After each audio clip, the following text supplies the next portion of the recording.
Welcome back. Namibia has taken a significant step towards forward in the fight that is against the HIV. The Ministry of Health and Social Services has officially announced the successful registration of lenacapavir, one of the first long-acting HIV prevention medicines approved in the country.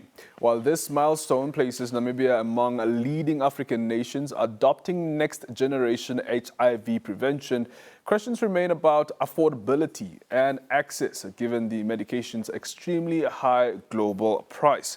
Now, this morning we speak to Walters Kamaya, Public Relations Officer at the Ministry of Health and Social Services, to unpack what this development means for Namibia's HIV response, access to prevention, and the road ahead. A very good morning to you, Mr. Kamaya. Thank you so much for joining us. Good morning to you, and good morning to the rest of the listeners. Absolutely. Very interesting developments that we are seeing here as far as, HIV prevention is concerned. But first of all, talk to us about how, twice a yearly lenacapavir will actually improve adherence compared to daily PrEP pills, and also how this actually compares to the current oral PrEP options here.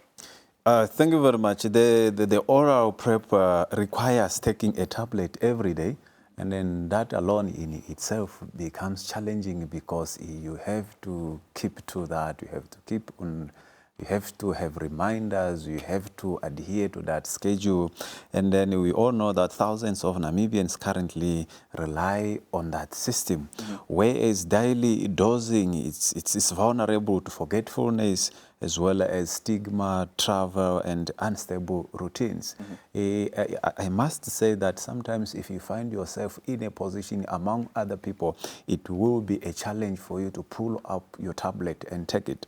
It's because of the stigma around it. Because of the stigma around it. But once we migrate to this injection, once you receive it, it's there. And then when it comes also to the issue of its frequency in a year, it's only twice a year. Lenacapavir requires only 2 injections per year, which is removing the daily adherence challenges, as well as it reduces stigma-related barriers. Carrying a pill every day in uncertain places, taking it out and drinking it, it's a bit challenging because in some area we might say that it exposes you because, most of people, they will know that what type of a tablet or a pill you are taking. But when it comes to injection, it gives you time, even if your schedule or your routine requires you to travel, it gives you a better plan. Now, will this lenacapavir then be available in, public health facilities, and how will access to those, actually be assured for those, especially in rural and vulnerable communities? Yes, if we are to look back as a ministry, we are taking a lead in this. So definitely when we are taking a lead, allow me to cite the office of the Honorable Minister who has spearheaded or fast-tracking the registration. That means we want to have it in the public health facilities, wherever we will have those facilities, because it becomes one of the services that the Minister of Health and Social Services will be offered. And then these services will be available in all facilities, just like any other service that the ministry is doing. The idea is that nobody should suffer hardships of financial hardships or access, but the idea is to bring it accessible to each and everyone, regardless of the background. Talk to us about the journey that actually brought us this far, what the ministry has really done and how it identified lenacapavir, as a possible, or rather as an option to actually make sure that apart from the costs, we also make sure that maybe also take the steps to also make it easier then for those that are infected to actually then have it easier than, of course, what you explained earlier. We live in the world of innovation. That's right. We want to be better than, our tomorrow should be better than our today. So it's an idea to move and look at things, in terms of medicine, to say which one can save, which one is on the market. That's why we tried to register this, because we are trying to do the comparison in terms of treatment. So this has become, because this is where the world is going. This is where the country, this is where Africa is going. And this is where Namibia should go as well. So it is in that faith that we need to do things better. The ministry and the government operates at full scale. So through that, we are managing, or we are able to innovate, we are able to bring new things, we are able to bring new medicines, we are able to improve, we are able to do things better compared to how we were doing them in the past. Yeah. If you could just maybe help our viewers understand, especially when when medicine is actually being registered, how does that process actually occur? And now that lenacapavir has been registered, what are the next steps? But let's first start with how a medicine actually gets registered in a country, especially when it's about to be rolled out. Yes, that's a good question. When we announced the registration, most of people understood it not in its context. They understood it the other way around, to say that maybe the medicine is here. I want to put it on record to say that the registration process is a process whereby allows the medicine to enter the country. Right. Yeah, you know that each and everything that should enter the country, it has to be registered. No, in layman's language, I would say that it can be, others can say that it's like alliances.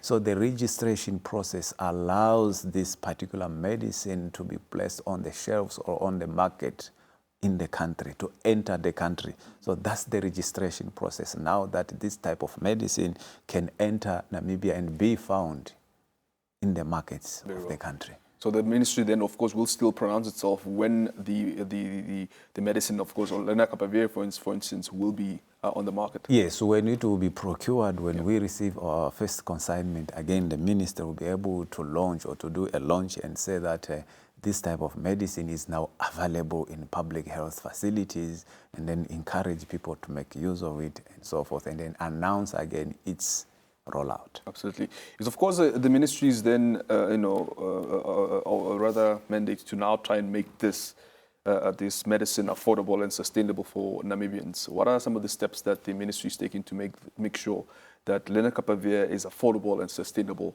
for Namibians? Yes, the ministry is therefore actively advocating for the affordable and accessibility pricing. I must say that the Minister of Health and Social Services has initiated discussions with the Director General for Africa Medicines Agency just to try and push for timely and meaningful price reduction. And then this in itself, it means that each and every Namibian should be able to have access to this medicine. Those are the discussions that the ministry is taking for now, for us to be able, because the price where it is now, it's a bit challenging in terms of affordability, especially for middle-income countries. However, the ministry is taking a lead to discuss that so that it should be able to be affordable to Absolutely. all. And what of education, campaigns as well? I think those are quite critical, especially when it comes to, before it becomes rolled out, that people actually understand the difference between what is of course known oral PrEP compared to the lenacapavir, which is a dose is taken twice a year. How does the ministry actually then also plan to engage communities about this new registered medicine? If we look back, we are taking this process step by step. We just announced the registration, the successful registration.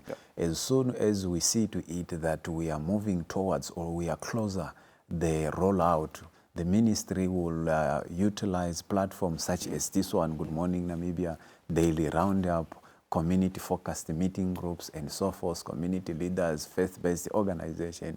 But for now, we are still on the stage of our price negotiating as well as the registration process. So when the registration process is completed, we are assured that it's just an issue of the funds. And then when the funding is in place, we will be soon roll out this. When the medicine is in the country, we will be able to engage the communities through platforms like their traditional leaders, NBC and our media outlets there to be able to transmit information. Absolutely. Perhaps in conclusion, as far as HIV infections is concerned, Mr. Kamaya, where do we stand as a country?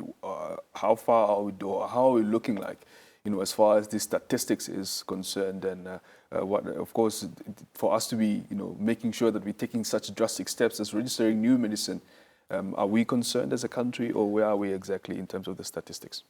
We are among the top countries that are doing better.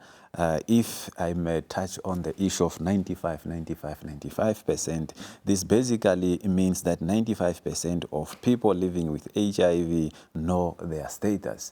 And then for us, when you know your status, we expect you that you should rise up and do the right thing. Most of people, I might say, they do face challenges because of ignorance. And then the other 95% of those diagnosed are on retroviral treatment, and 95% of those on treatment have achieved viral suppression. Come back to your question. As a country, we are doing better when it comes to HIV. That's why we managed to achieve the 95-95-95 UNAID goal. So most of people, they know their status. And then those who know their status, they are on treatment. And those who are on treatment, they have their viral suppression. We are doing good. Though we should not relax and say we have arrived. We have not yet arrived, but we still to strive so that we get somewhere. Absolutely. Mr. Kamaya, thank you so much for your time this morning. Thank you so much for sharing such very important information on lenacapavir. Hope to see developments and, of course, speak on that in the future. Thank you. Absolutely. Thank you so much for being here. Bye-bye. Absolutely.